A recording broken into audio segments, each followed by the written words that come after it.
Bom dia a todos. Estamos iniciando aqui a abertura da reunião pública da Inepar sobre o fechamento de 2021. Estão presentes os representantes da companhia Eumana César, diretor de Relações com Investidores, o Irajá Andrade Galiano, que é o diretor administrativo financeiro. Inicialmente, eu gostaria de agradecer a presença de todos os acionistas, analistas de mercado e demais membros interessados. Vou dar uma explicação aqui sobre o modo de uso nosso da gravação aqui da reunião. Nós vamos estar gravando a reunião. Ao final, a gente vai disponibilizar a gravação tanto no LinkedIn da Inepar como no sistema da CVM. Nós vamos também deixar a modo de participação de todos os presentes serão offline. Ao final da reunião, nós vamos abrir 20 minutos para responder algumas perguntas. Durante a apresentação, os participantes poderão formular via o chat ali da plataforma e a gente passará a responder essas perguntas nos 20 minutos. Vou passar a palavra ao Irajá, que fará a apresentação a todos. Bom dia a todos, sejam bem-vindos a essa reunião. Nós vamos fazer, então, uma retrospectiva do ano de 2021 e algumas perspectivas para 2022 e anos futuros. Por favor.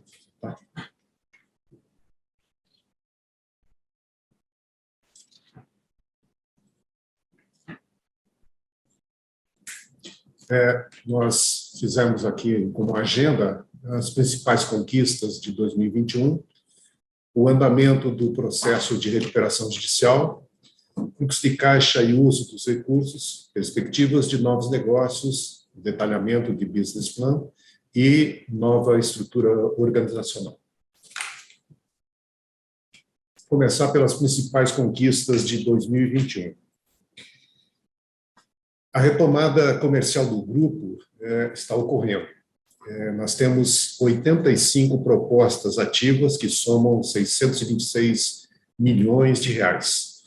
Outros aspectos importantes também foram importantes nesse ano, muitos acompanharam, transação tributária, que nós estamos finalizando, arbitragem, recuperação judicial e vários acordos. Em termos de retomada comercial e propostas ativas, nós tivemos, em 2021, a criação da Enisa, que é uma subsidiária integral nossa.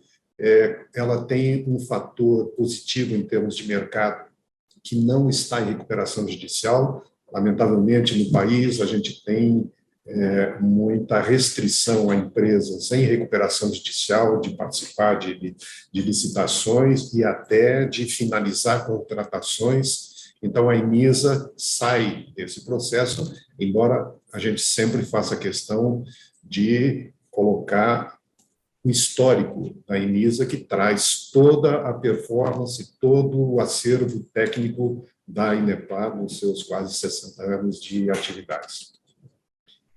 Propostas e valor de orçamentos, atualmente a companhia possui 85 propostas, como a gente já falou, somando 626 milhões, ainda em processo de avaliação, julgamento e esperamos possível contratação.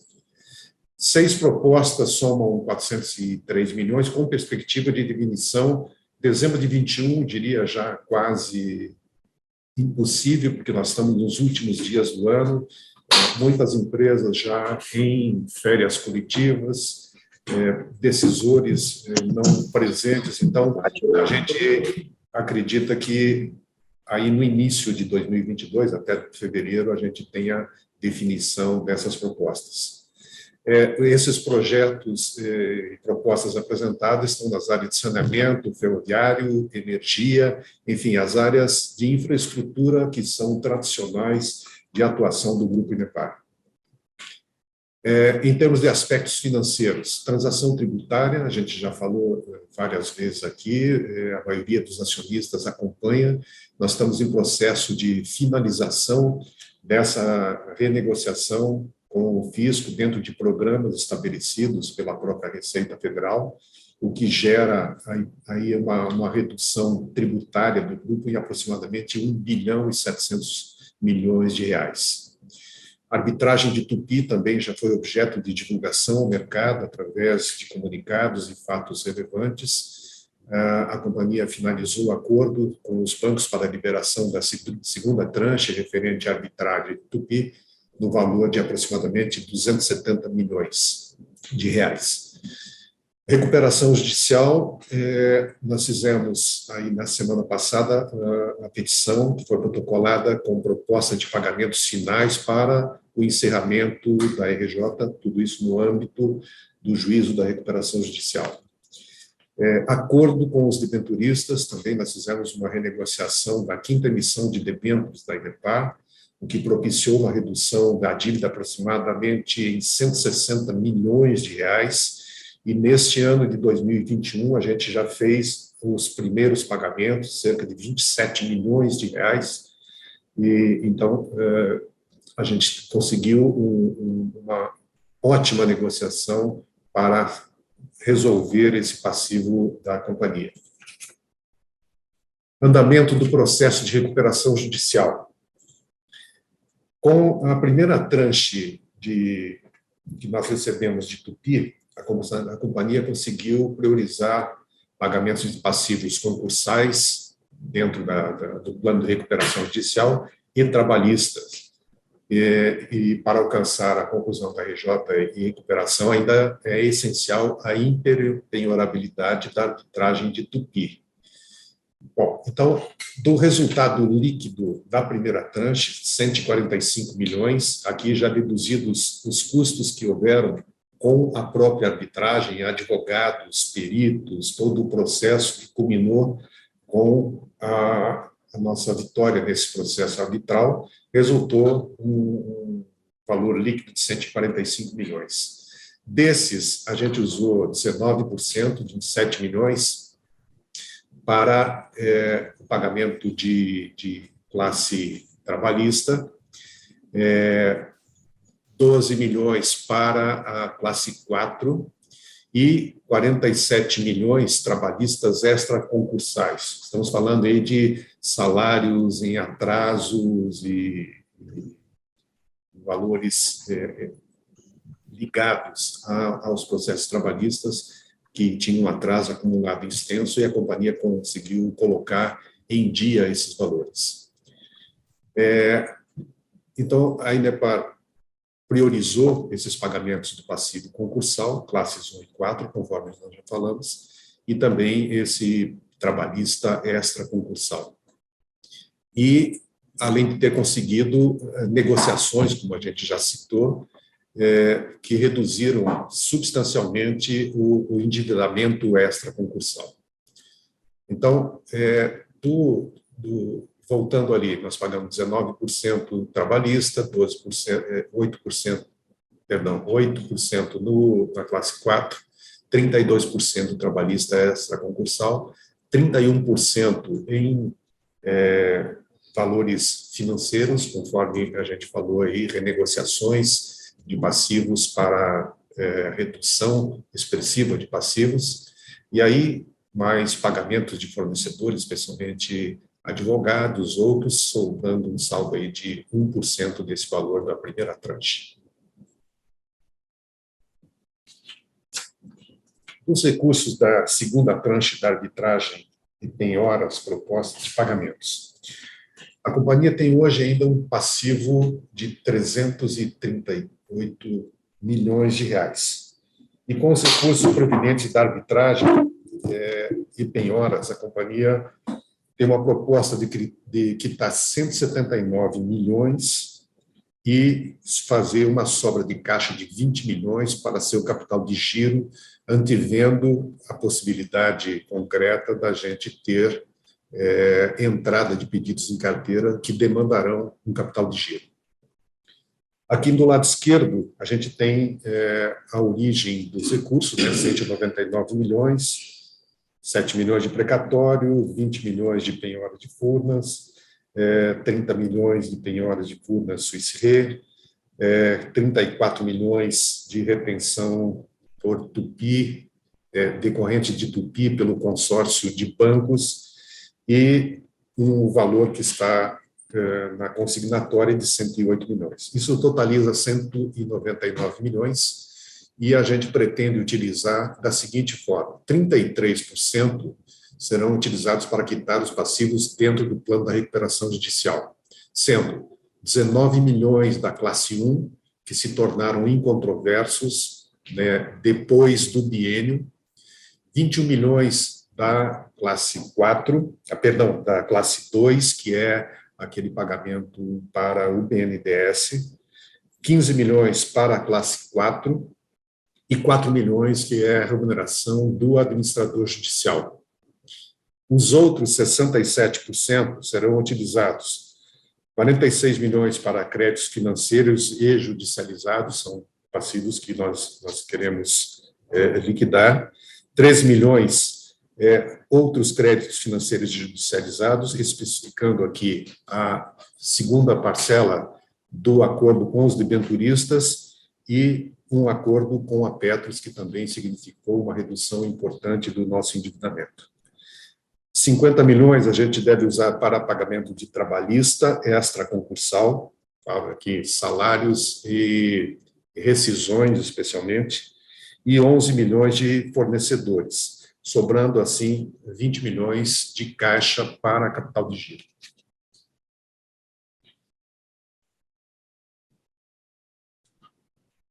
Agora vamos falar um pouquinho sobre esse cenário de encerramento da recuperação judicial. No início do processo de recuperação judicial, a companhia possuía 2,7 bilhões em saldo concursal. Atualmente, o saldo considerado é de 395 milhões, composto por 374 milhões fora do biênio e 21 milhões no biênio 2015-2017, ou seja, 1% do saldo do biênio. O plano de recuperação judicial, relembrando, foi aprovado numa assembleia em maio de 2015 e foi aprovado por cerca de 90% dos credores. A redução do passivo sujeito à RJ de 1,9 bilhão de reais, pagamento de passivo via conversão de ativos em patrimônio líquido, através da emissão de debêntures perpétuas conversíveis, os detentores concursais passarão a ter, caso convertam as debêntures, 83,5% da participação societária do Grupo Inepar, e remuneradas pelo lucro como dividendos. Monetização de ativos superior ao pactuado no plano de recuperação judicial. Quando a gente apresentou o plano, nós tínhamos avaliado uma possibilidade de monetização de 685 milhões de reais e conseguimos 1 bilhão de reais. É um resultado altamente positivo. Nesse quadro à direita, então, a gente mostra o saldo incontroverso dentro do biênio 2015-2017, classe 1 integralmente quitada, classe 3 integralmente quitada, classe 4 integralmente quitada, e restando o 21,3 milhões, que é com classe 2, especificamente BNDES, com o qual nós estamos ainda negociando. O saldo incontroverso fora do biênio. Nós temos 18 milhões na classe 1 a pagar, daqueles compromissos trabalhistas que se tornaram incontroversos após 2017. 341 milhões, que é o saldo da classe 2 fora do biênio. Classe 3 está integralmente quitada e classe 4 tem 14 milhões, somando, portanto, grosso modo, 374 milhões de reais. Então, o saldo devido, na terceira coluna, 18 milhões da classe 1, 363 milhões da classe 2, classe 3 sem saldo devedor, classe 4, 14 milhões, totalizando, portanto, os 395 milhões que nós falamos ali no enunciado inicial. E o valor total pago até o momento, 2 bilhões 276 milhões, sendo 71 milhões na classe 1, 199 milhões e meio na classe 2, praticamente 2 bilhões, 993 na classe 3 e 12 milhões e meio na classe 4.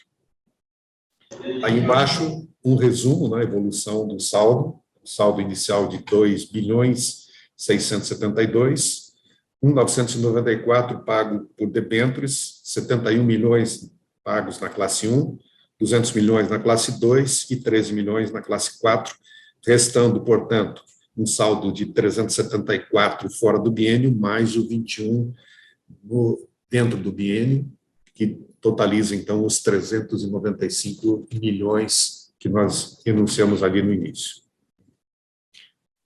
Sobre fluxo de caixa e uso dos recursos. Durante o primeiro semestre de 2022, nós contamos, então, inicialmente, com 20 milhões de caixa, já explicado a origem dos 199 milhões a receber. Nós alocamos 179 para pagamento de passivos e um saldo de 20 milhões para fazer frente a capital de giro. Nós estamos promovendo alguns ajustes dentro das empresas, de forma a ainda reduzir esse custo. Nós, no primeiro semestre, a gente tem um total de folha aí previsto de 2.657, e a gente espera uma redução aí com essa reorganização, realocação, ter uma redução de 484 mil, ficando, portanto, 2.172.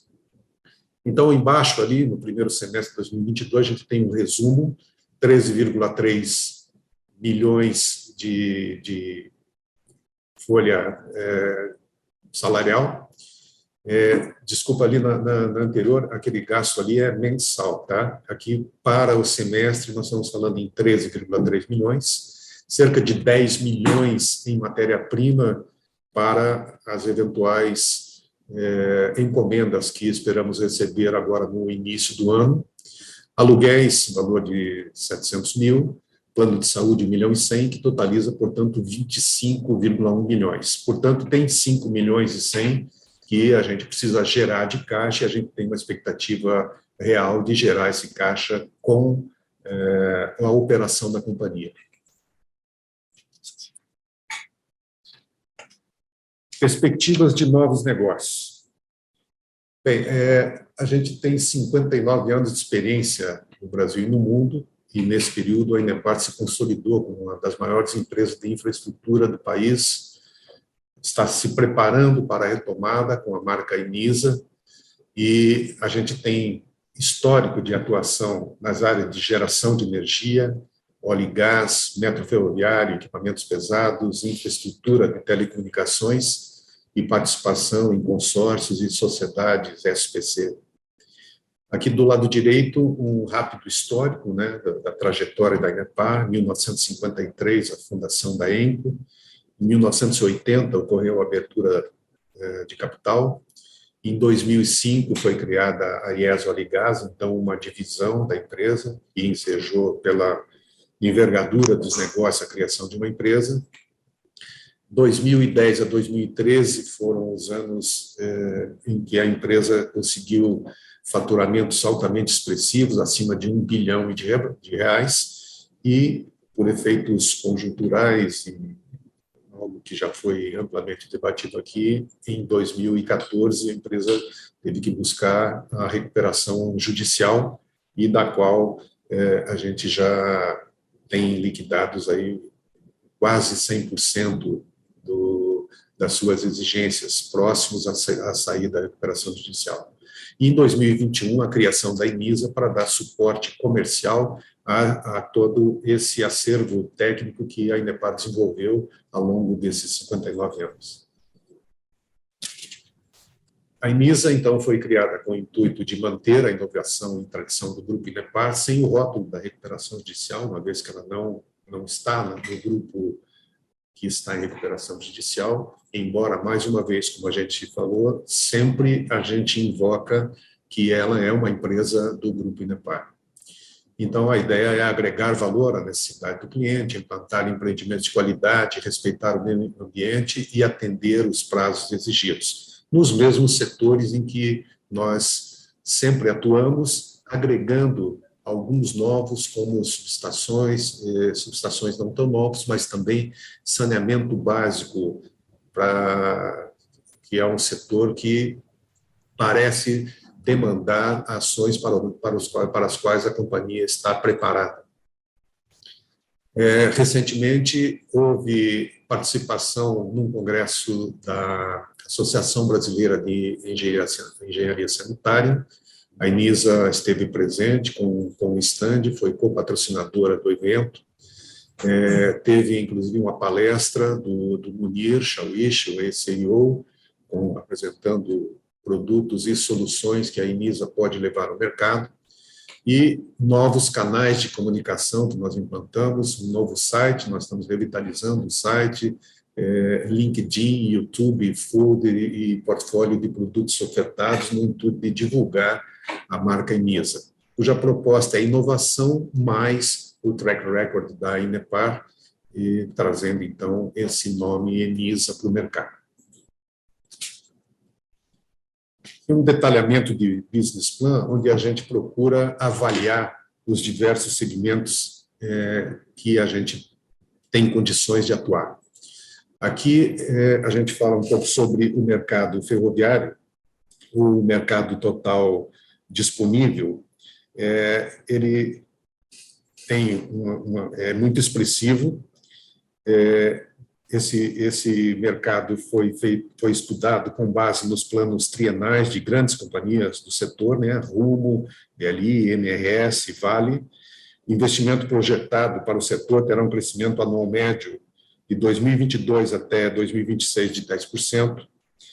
O mercado total disponível do Grupo Inepar tem potencial para ser 6% do investimento total feito, ou seja, ao final de 5 anos projetados, o volume potencial de mercado disponível será de aproximadamente 4,8 bi, enquanto o volume de investimento no setor será de 79 bi. Na parte de baixo, a gente procura espelhar o que isso poderia se traduzir em carteira de encomendas e para a Inisa. A carteira de pedidos será de um mix entre os contratos do ano atual e com parte do ano seguinte, já que o ciclo não se completa no mesmo ano. O potencial do grupo para captar a fatia de mercado é de 7,2% em 2022 e 18,6% para a projeção de 2026, devido aos seus diferenciais estratégicos, que são a localização estratégica, nossa fábrica em Araraquara, e nós temos um ativo totalmente preparado, uma unidade pronta, dedicada para o setor metroferroviário.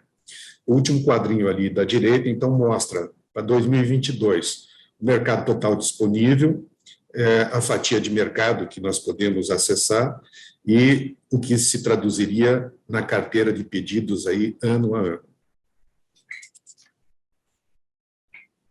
No mercado de... A próxima, por favor. Saneamento básico, também seguindo raciocínio similar ao mercado metroferroviário.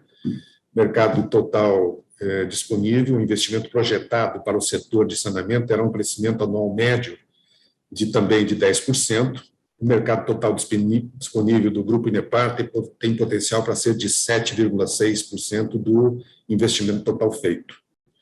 Ao final dos 5 anos, o volume do mercado total disponível para o grupo será de aproximadamente 9,7 bi, enquanto o volume de investimento no setor será de 127,6 bi. Carteira de pedidos em saneamento, ela poderá ser um mix entre os contratos do ano atual e parte do ano seguinte, seguindo também o raciocínio de que nem todos os contratos se completam dentro do mesmo ano, dado o ciclo do negócio. O potencial do grupo para captar fatia de mercado é de 5,7% em 2022 e 15,6% em 2026, crescendo ano a ano, mostrando, então, a carteira de pedido que está detalhada aí no quadro do lado direito, partindo aí em 2022 de 191 milhões e com a possibilidade de alcançar até 935 milhões em 2026. Saneamento industrial. O setor de indústrias de transformação tem um potencial para o mercado de saneamento industrial bastante representativo. Segundo dados do IBGE, o PIB dos setores que consomem saneamento industrial ficou próximo a 600 bilhões nos últimos 3 anos. E esse gráfico de pizza mostra os setores desses investimentos. Os setores acessíveis, aí são mostrados aqui no quadro do lado direito. Segundo a setorização do PIB das indústrias de transformação no ano de 2018, 73% eram de setores que têm investimento no saneamento industrial. Levando em consideração a participação registrada em 2018 para os anos seguintes, os setores com saneamento industrial ficaram ao redor de 600 bilhões de reais. E segundo pesquisa feita pela Consultoria Sudamérica, esse mercado temos mapeado aproximadamente 25 concorrentes e um mercado muito pouco concentrado. Na tela seguinte, a gente mostra como é que isso pode caminhar para a nossa empresa. Então, são projeção de 903 empresas dos setores de química, papel e celulose, alimentos, bebidas e fertilizantes. Potenciais clientes, definição de 334 empresas. Potenciais clientes do Grupo Inepar realizaram projetos de equipamentos e sistemas. Realizariam projetos de equipamentos e sistemas. Funil de propostas enviadas. Capacidade do grupo de envio de proposta para esses clientes soma 374 milhões em 2022. A nossa capacidade de conversão disso em carteira de encomendas para a empresa. A taxa de conversão conservadora será de 18%, o que resulta em uma carteira de pedidos programada de 69 milhões de reais. E a carteira de pedidos é distribuída no tempo, dada a capacidade do Grupo Inepar em entregá-los. Faturamento em 2022 de 68 milhões de reais. A próxima tela mostra, então, um resumo desses 4 mercados, em que a gente tem um mercado metroferroviário de 12,7 bi, um funil de 1,06 bi, uma carteira possível de 99 milhões, cerca de 3 projetos, e um faturamento em 2022 de 80 milhões. No setor de saneamento básico, de 20,9 bilhões de mercado, e um funil de 1,6 bi, carteira de pedidos possível de 191 milhões, em cerca de 8 projetos, redundando no faturamento da ordem de 103 milhões em 2022. Na área industrial, de um mercado de 3,6 bi, funil de 374 milhões, carteira aproximada de 69 milhões em 21 projetos e 68 milhões de faturamento em 2022. Isso nos daria, então, um faturamento em 2022 da ordem de 251 milhões de reais. E aqui a gente estende essa análise para um período de 5 anos até 2026. A barra escura mostra aí a provável carteira, 358 milhões em 2022, e um faturamento de 251 milhões. Para 2023, a gente pretende ampliar essa carteira para 579 milhões e um faturamento de 315 milhões. 2024, 851 milhões de carteira e 507 milhões de faturamento. Em 2025, 1,4 bi de carteira e 672 milhões de faturamento. E em 2026, 2,1 bilhão de carteira e 1,1 bilhão de faturamento. Essa é a nossa perspectiva em função da análise de mercado que foi feita, conforme nós demonstramos, e que é perfeitamente factível para a Inepar Enisa. Em termos de nova estrutura organizacional, nós tivemos recentemente a renúncia do nosso CEO, Munir, por motivos pessoais, teve que se afastar, embora ele ainda deverá continuar atuando conosco no desenvolvimento de novas tecnologias de fora da empresa, mas colaborando, porque ele tem efetivamente um enorme potencial de conhecimento que pode contribuir para essas novas tecnologias e inovações que nós pretendemos desenvolver. E assim, nós pretendemos ter um novo CEO, não podemos ter esse vácuo, e o Conselho de Administração avaliou alguns nomes e, em primeira mão, quero noticiar a vocês que já está escolhido o novo CEO da companhia e, assim, um fator que é extremamente importante. Esse nome veio indicado pelos acionistas minoritários da companhia. É uma pessoa que foi indicada há cerca de 2 anos atrás para ser membro do conselho da Inepar, já está no conselho da Inepar nesse período, tem uma participação muito ativa dentro do conselho, é uma pessoa que tem conhecimento vasto do nosso setor, já atuou em companhias similares à nossa, conhece muito o setor e temos certeza que irá agregar muito para o soerguimento da empresa e, assim, mais uma vez, importantíssimo destacar que essa é uma indicação que parte dos minoritários. O nome dessa pessoa, conselheiro da companhia, é um profissional altamente qualificado, é o nosso amigo Ricardo Aquino Filho, que terá seu nome ainda referendado em reunião do Conselho de Administração, que deve ocorrer nos próximos dias, né? Então, com satisfação que eu comunico a todos os acionistas a escolha do novo CEO, no qual a gente tem enorme confiança e acreditamos num soerguimento da companhia muito rápido, de maneira sustentada, pela qualificação que o Ricardo tem para conduzir os destinos da companhia. E, em paralelo, a companhia continua trabalhando na reorganização da sua estrutura, fortalecendo bastante a área comercial, e a chegada do Ricardo aí já nos próximos dias, ainda este ano, né, nós estamos no final do ano de 2022, mas o Ricardo deverá ser já referendado e formalizado como presidente da companhia nos próximos dias.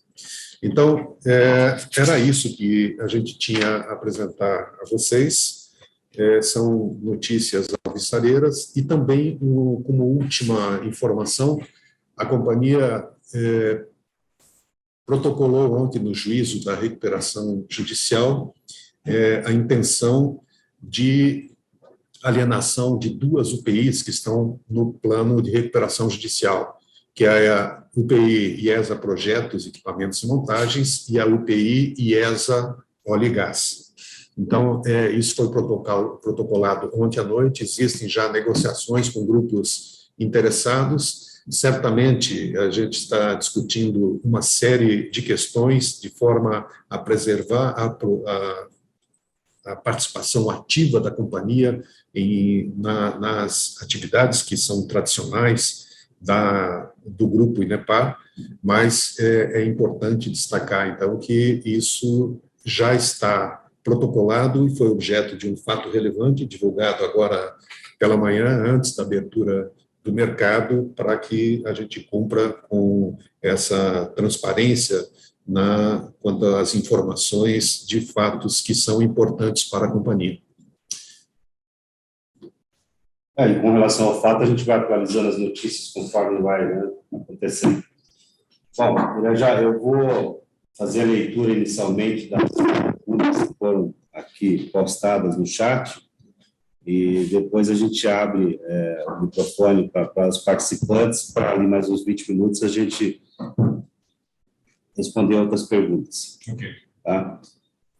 A primeira aqui da Mariana Pimenta: conforme anunciado, a cervejaria Estrela Galícia se instalará ao lado da Hyundai Rotem, em Araraquara. A área adquirida para a construção da cervejaria também pertence ao Parque Industrial da IESA?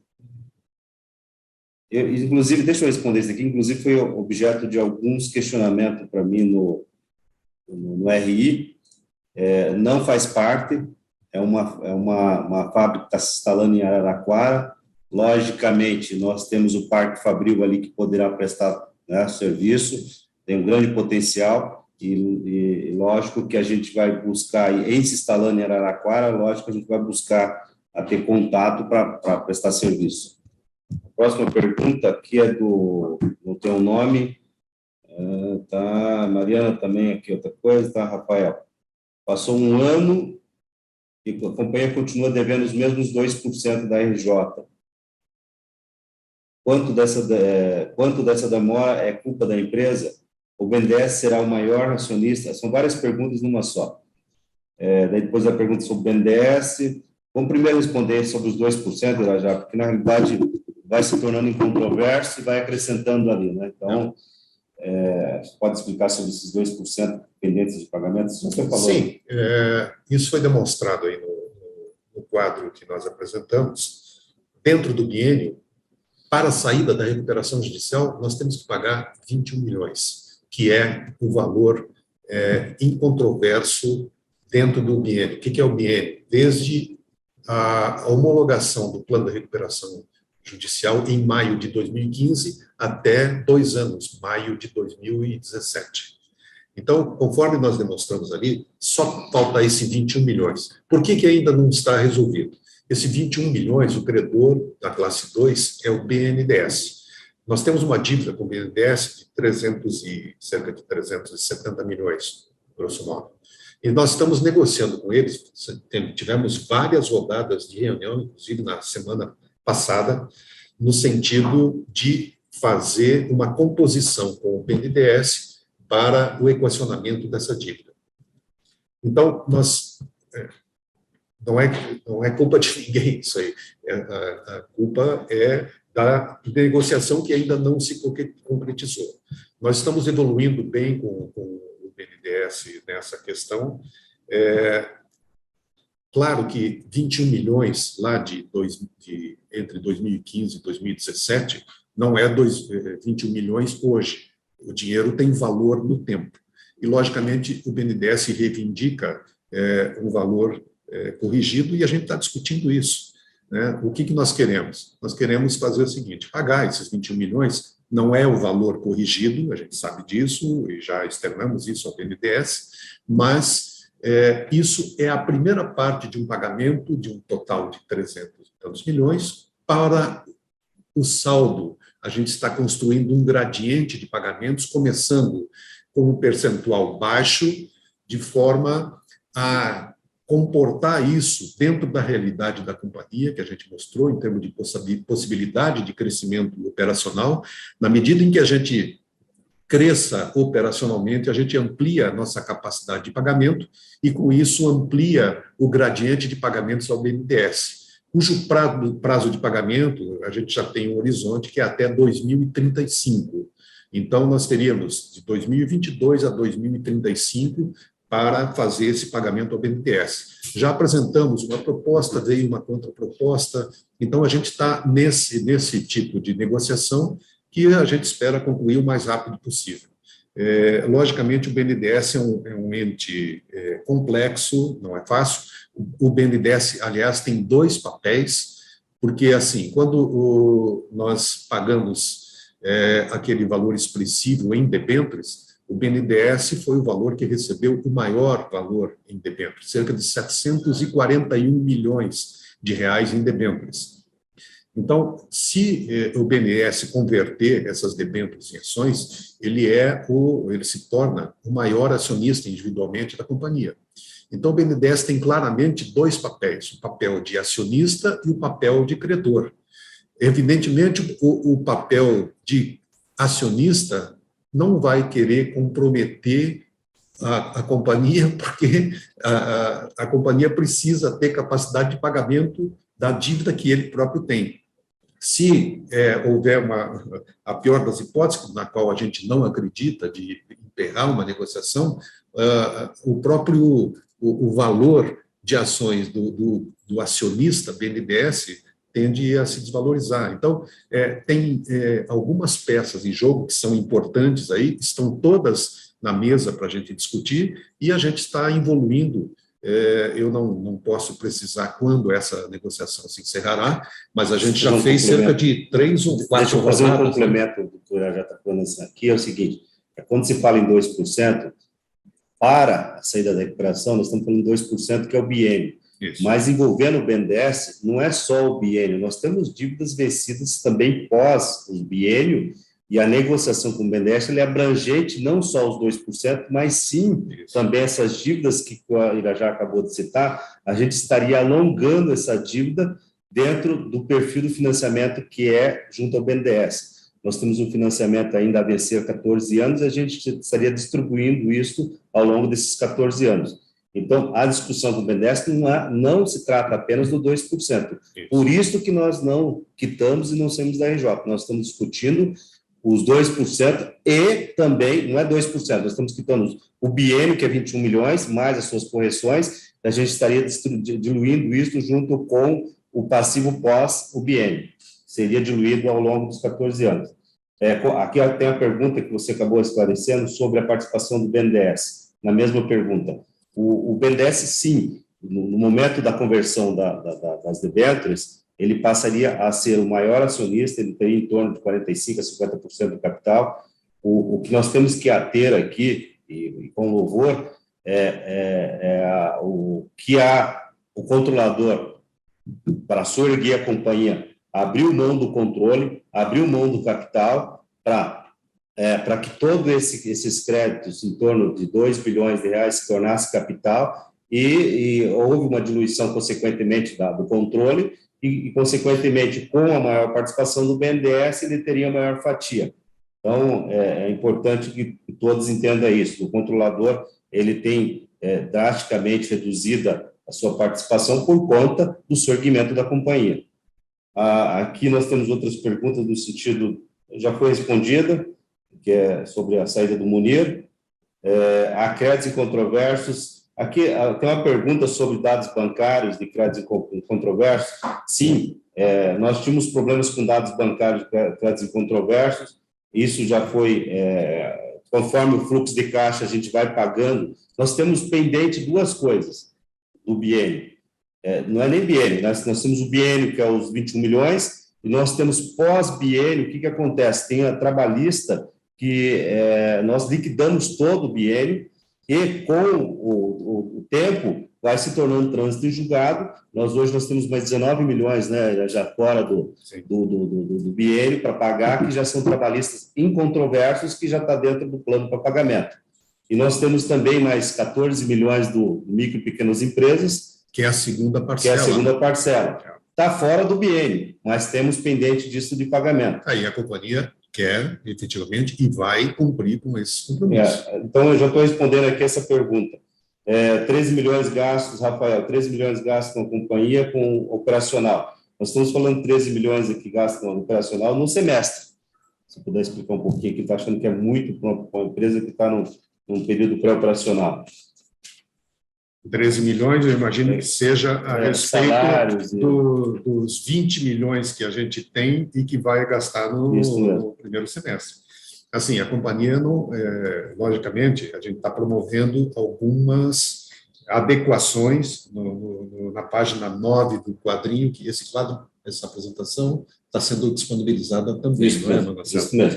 Na página 9 tem uma demonstração do que é a folha de pagamento atual, o que a gente está reduzindo, mas, assim, a gente tem um limite de redução de folha, porque a gente está preservando o quadro que é capaz de conduzir a retomada da operação da empresa. Então, vamos lembrar que nós já tivemos aí mais de 2 mil empregados e hoje temos cerca de 200.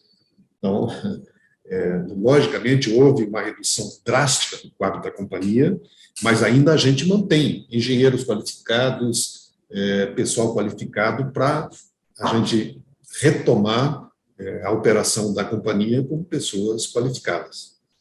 A pergunta seguinte aqui do Roberto: qual a previsão para a conclusão da negociação com o fisco?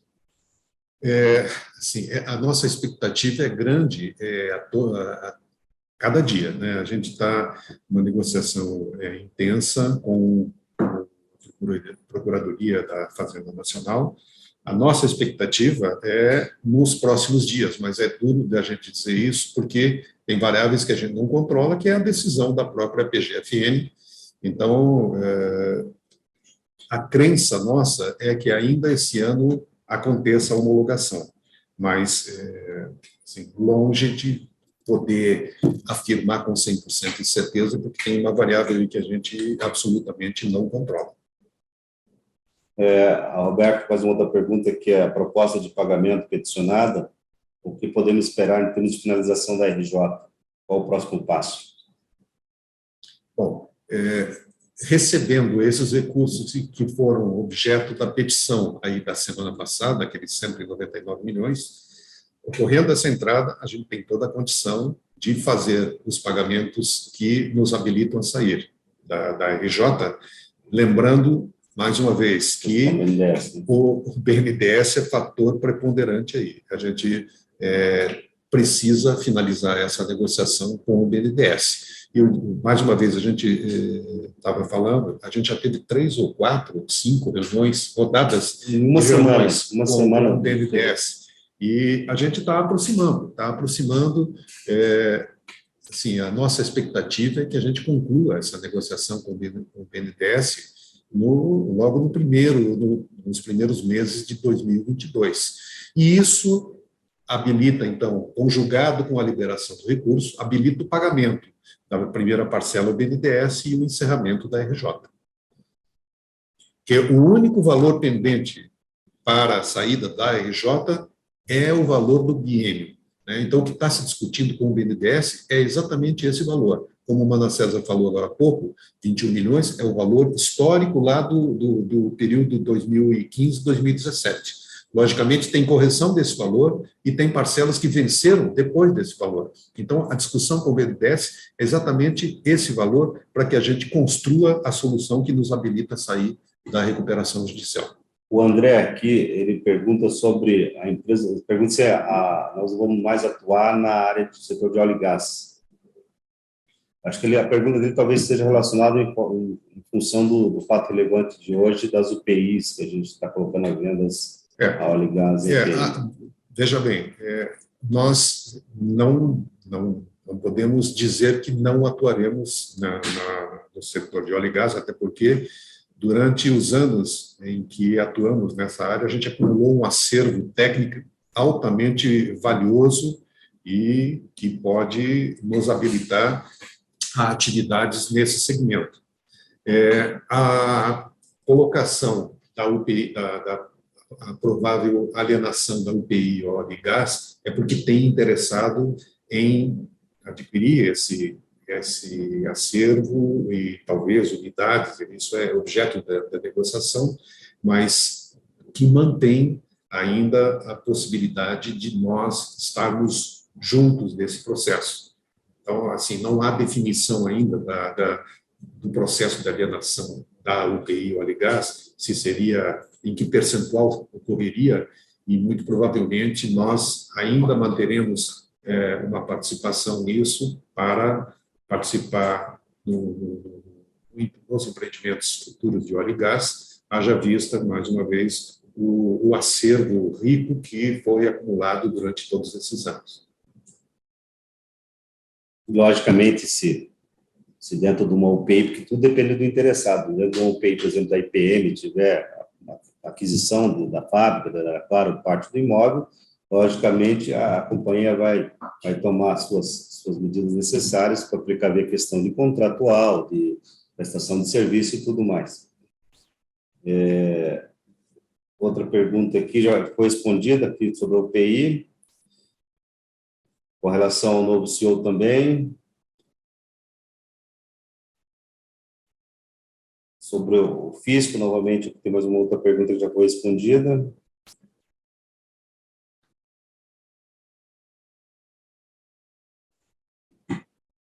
A pergunta aqui da Mariana, novamente. As projeções estão baseadas em potencial de captação e potencial para contratos. Há, de fato, algum valor ou contrato concretizado? Qual a provisão?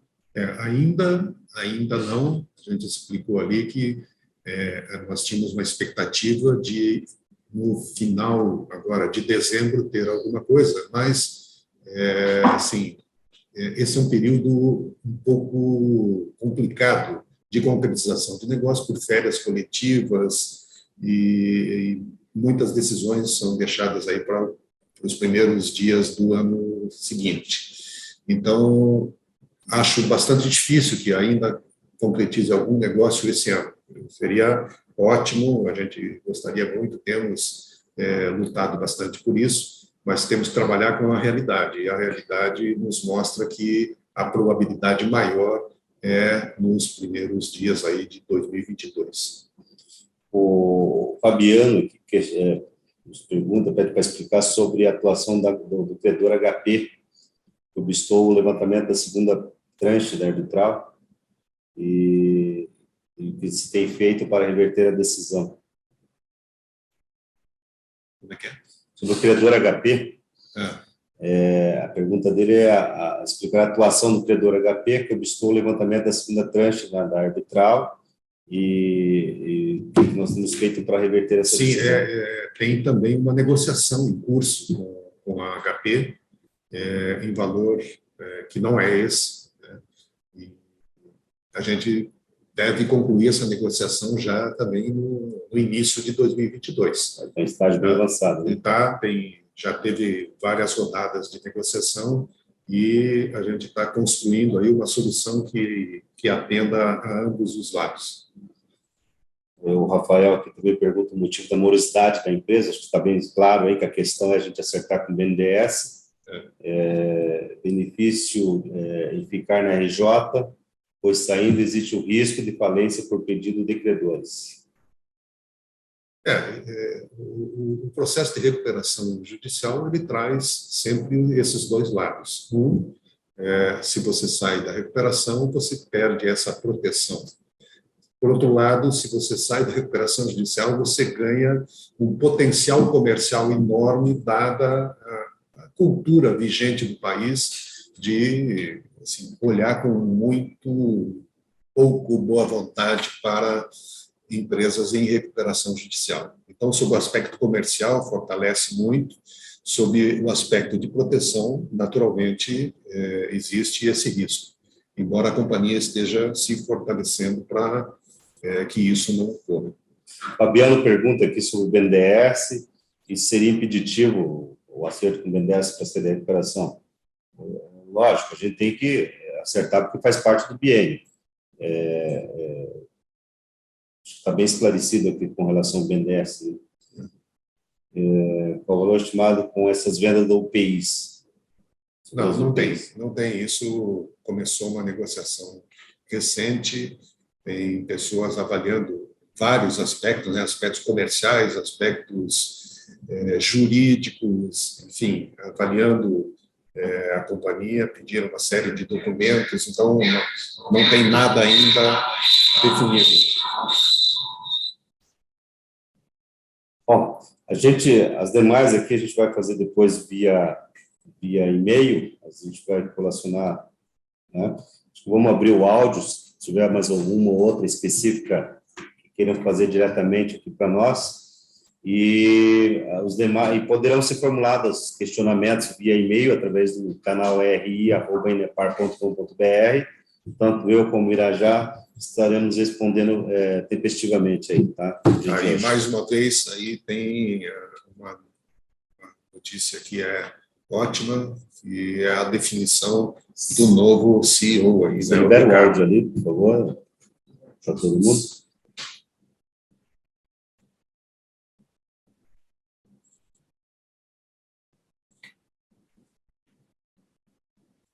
Liberado?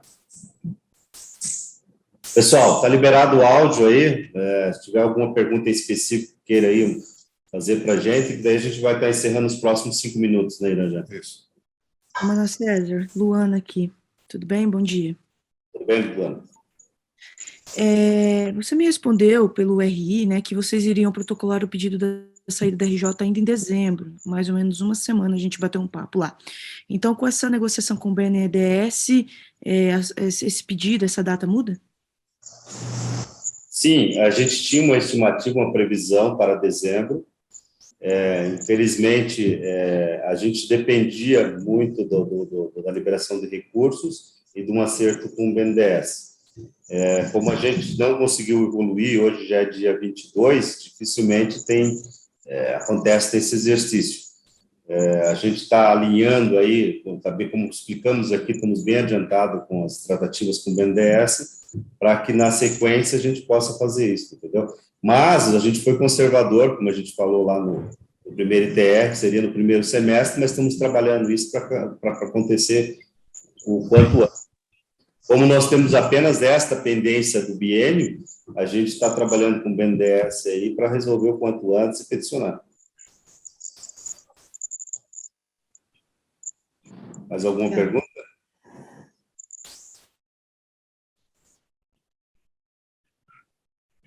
Sim. Bom, então vamos encerrar. Acho que, né, se tiver mais, depois podem formular, como eu já coloquei aqui, via no canal, que é o RI, e a gente vai aí respondendo durante o dia. Bom, é isso. A gente vai colocar à disposição a apresentação no site da CVM, também no site da Inepar, no nosso canal do LinkedIn. E dúvidas, a gente fica à disposição aí para estar esclarecendo via e-mail. Estamos encerrando, então, a reunião e agradecemos a todos a participação. Até já.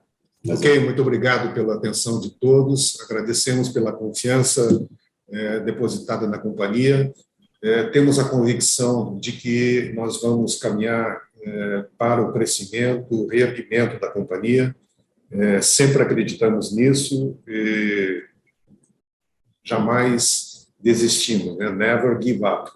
Então, nós estamos com todo o entusiasmo, toda a força, acreditando muito nesse surgimento da companhia e sempre contando com o apoio inestimável do grupo de acionistas que compõe um número crescente até da nossa base de acionistas. Muito obrigado a todos. Obrigado.